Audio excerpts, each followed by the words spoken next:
All right. Shalom, shalom, shalom, shalom. Brother Gadal, Gabar Yahweh. First, I'll start off by giving all praise, honor, and glory due to Yahweh, Bahashem, Yahweh Shah, Bahashem, Harakak Wadash. All praises to the Heavenly Father, who the word ignorantly calls God. His one and true name is Yahweh. In the name of his only begotten Son, who the word ignorantly called Jesus Christ. His one and true name is Yahweh Shah.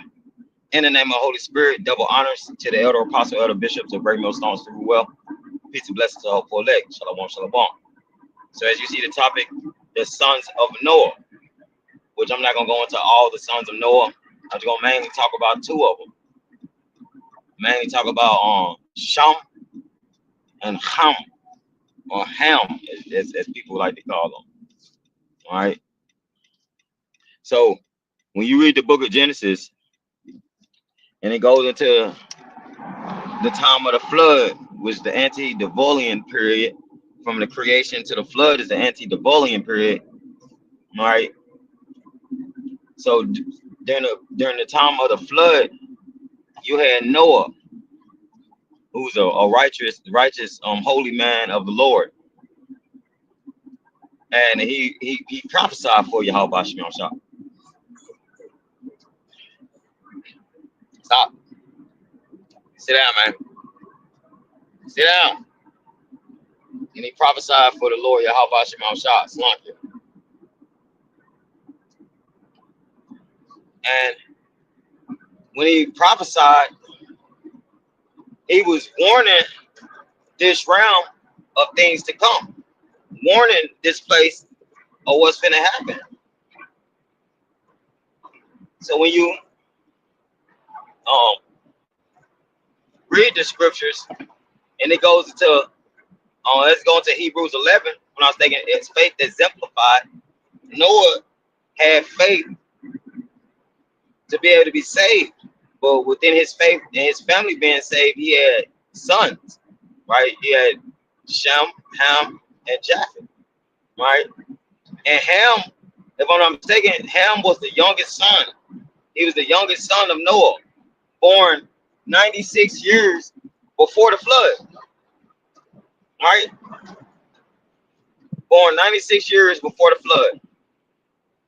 Ham, right?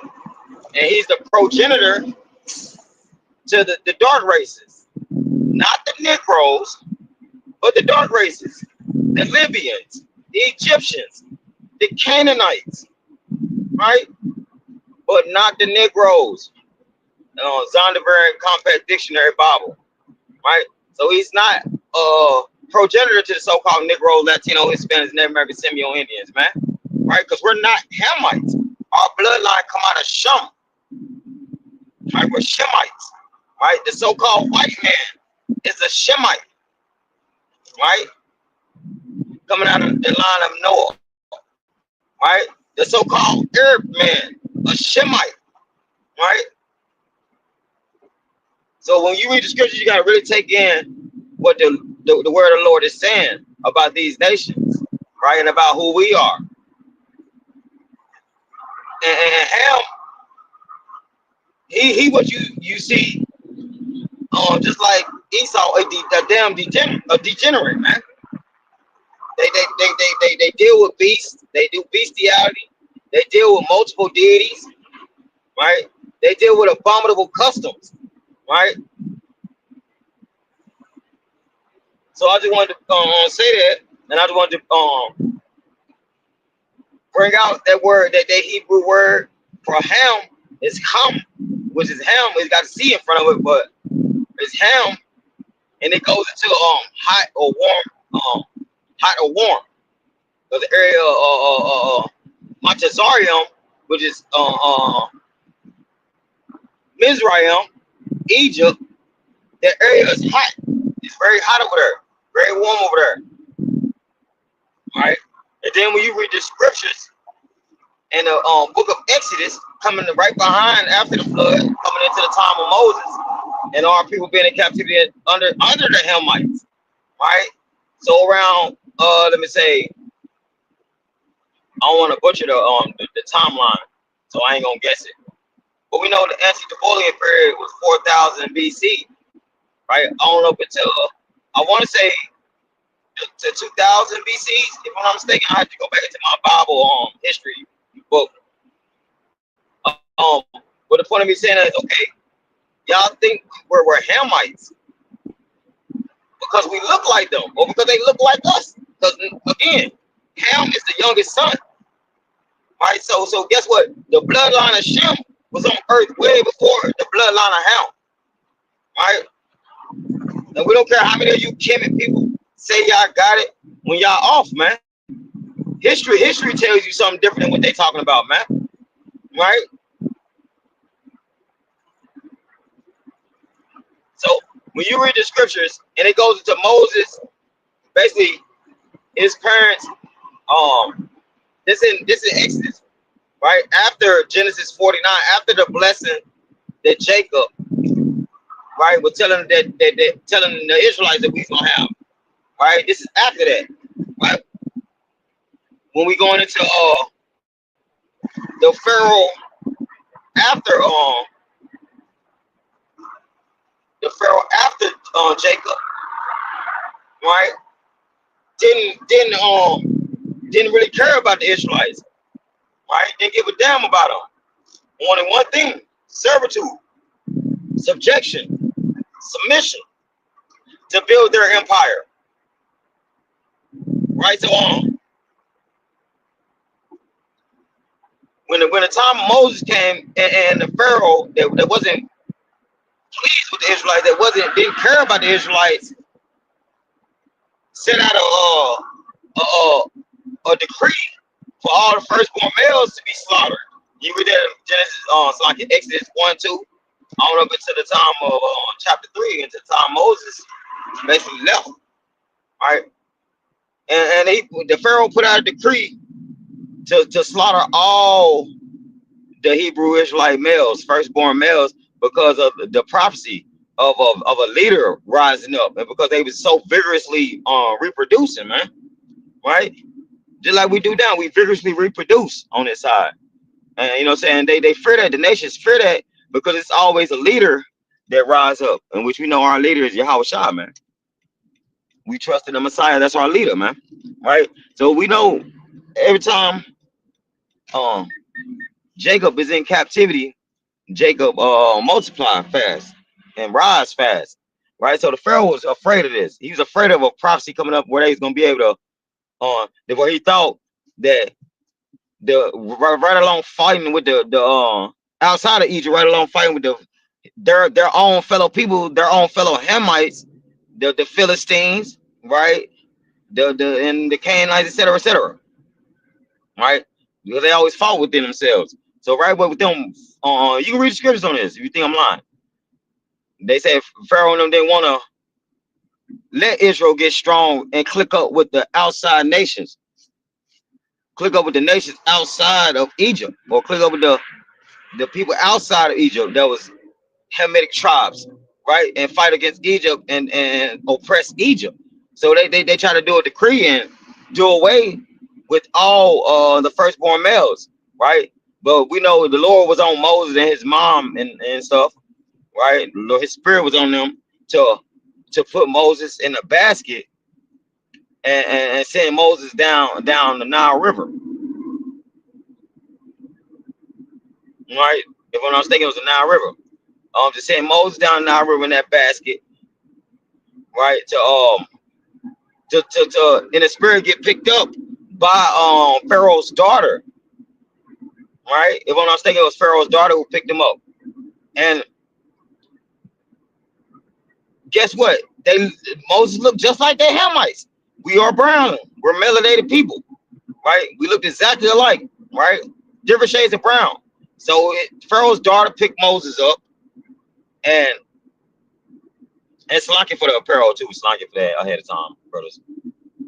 But Moses got picked up by Pharaoh's daughter, and Pharaoh's daughter raised Moses within the Egyptian customs, man. Synonymous to us being in captivity, being subjection unto these heathenish customs, man. Right? But so she taught Moses everything. Moses probably learned all type of stuff. Because we know when you learn alphabet, the Egyptian alphabet and the customs of the Egyptians, you go into a lot of things They probably got the book of Amun-Ra, the book of the dead. And Moses probably had to deal with all that stuff, man. So Moses had a lot of knowledge by the time he was older, and by the time he left Egypt to go into the land of Midian, right? To be around a priest of Midian, right?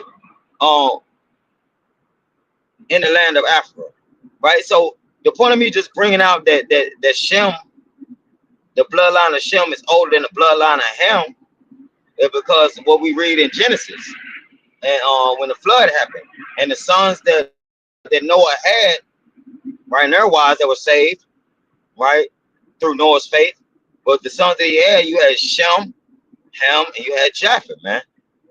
Shem, like I said before, Shem is the progenitor to you Israelites, you so-called Negroes, Latinos, Hispanics, Native Americans, Seminole Indians, man. And you speckled birds out there, man, I know you're Israelites, man. But if your spirit bear witness, because this is how we know that we're Israelites, because if our spirit bear witness with this truth, man, right? Right? Because we can look like everybody on this earth, man, but if our spirit ain't bear witness with this truth, then we ain't Israelites, right? And that's Romans 8:16, if I'm not mistaken. Our spirit bears witness with their spirit that we are the children of the Most High Power, man. Right? So we know that through distinction on the Hamitic nations, the Hamitic tribes don't have the spirit of the Lord in them. They don't even have salt. They don't have salt. 9 times out of 10, man, when you see them so-called Nigerians, them so-called Igbo, Yoruba, them tribes, when you see them dancing and stuff, those are Israelites majority of the time. Or Israelites that are scattered who think they're Nigerian, think they're Igbo, think they're Yoruba, right? Them are Israelites, man. Right? We the only people on earth that got the salt. We the only people on earth that got the flavor, man. And you can see that by the way we dance, by the way we have swag, by the way we speak, by the way we act, man. Right? Show me one Hamitic nation that ain't copying our style, man. Show me one Hamitic nation that ain't copying the style of the Israelites, man. And I'll wait. Right? I'll do a rebuttal video. And you ain't gonna be able to, man. You ain't gonna be able to find that, right? Because our spirit bear witness that we are the children of the Most High Power, man. Right? So you ain't gonna be able to find Hamitic nations worshiping the Lord. You're gonna find them worshiping a lot of deities. They're gonna be worshiping every deity they can find. They're gonna be worshiping ducks, rats, everything you can find, man. Geese, Ra, Thoth, Set, Bacchus, all that, man, is what these heathen worship, man. And you Israelites, we only worship the one and only true power of the universe, man. And the name was only begotten Son.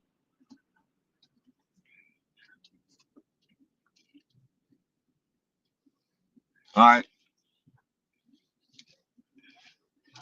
I just pulled up to my destination, Salakia.